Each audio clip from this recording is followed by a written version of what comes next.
Must on Open Line Friday. Monday through Thursday, we only talk about what I care about. If you don't talk about what I care about, it's no-go. On Friday, whatever you want to talk about's fine, even if I don't care about it. Feel free. And, it could be a bomb. It has... I don't know.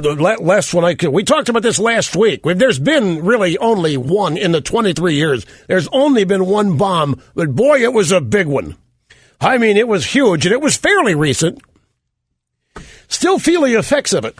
In fact, Snerdley just said to me, look, can we make a behind-the-scenes change that nobody knows about? And I said, what change? Can you, don't make me put up seminar liberals on Open Line Friday, because that's when they all come out of the woodwork. And I said, well, but we got the rules.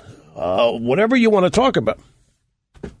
I know. It actually, the problem with seminar liberals is not that they're snarky and all that. It's just that they're predictable and boring.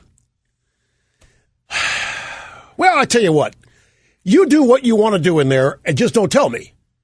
All right? So I just, what I don't know is essentially something that doesn't happen. That's right. If I don't know about it, it didn't happen.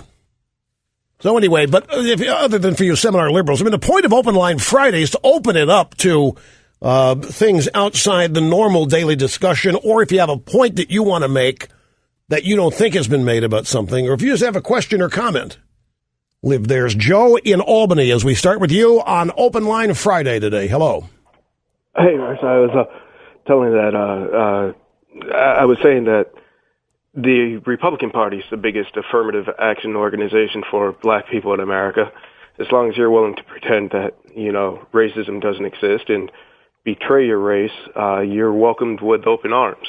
I mean, imagine if, say, Ruth Bader Ginsburg had $700,000 in spousal income from MoveOn.org, and then they ruled on some huge bill that MoveOn.org had before them, say like the Citizens United decision, and Ruth Bader Ginsburg had fraudulently not declared her spouse's income from MoveOn.org. There'd be impeachment hearings in the House right now. We're not seeing any of that with Clarence Thomas, and that's exactly what happened. His wife took $700,000 from the Heritage Foundation. He went and ruled on Citizens United, which Heritage Foundation had a hand in, and it's radio silence from you guys. What did Heritage have to do with Citizens United? His wife worked at Heritage. What did Heritage have to do with Citizens United? They wanted to see it repealed. So did I. So his wife took income. So did I. You know what? I've had dinner with Ginny Thomas, and I think I bought it. So you're telling me that Ruth Bader Ginsburg could take $700,000 from Move On, roll on it? I'm going to tell you here that if you want to open this door, I'll guarantee you I can find more examples of this kind of chicanery on the left than you can cite. I can find more conflicts of interest. And plus, this is the problem with taking calls from people like you. I don't know how to deal with people like you. There's no talking to you about that. This is a call. You want to get rid of Clarence Thomas because you know a worthless, unconstitutional piece of legislation might be overturned, might be declared unconstitutional. And you don't want that. You want an unconstitutional piece of legislation to be declared legal and constitutional. And so you'll follow whatever Pied Piper type advice you get from these left-wing blogs that you read in order to support the supposition that what's illegal should be made legal.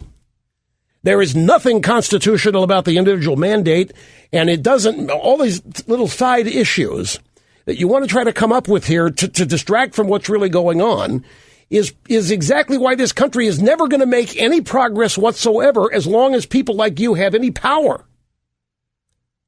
Because your aim is to tear down this country and to destroy it and remake it in an image that nobody wants and nobody would enjoy.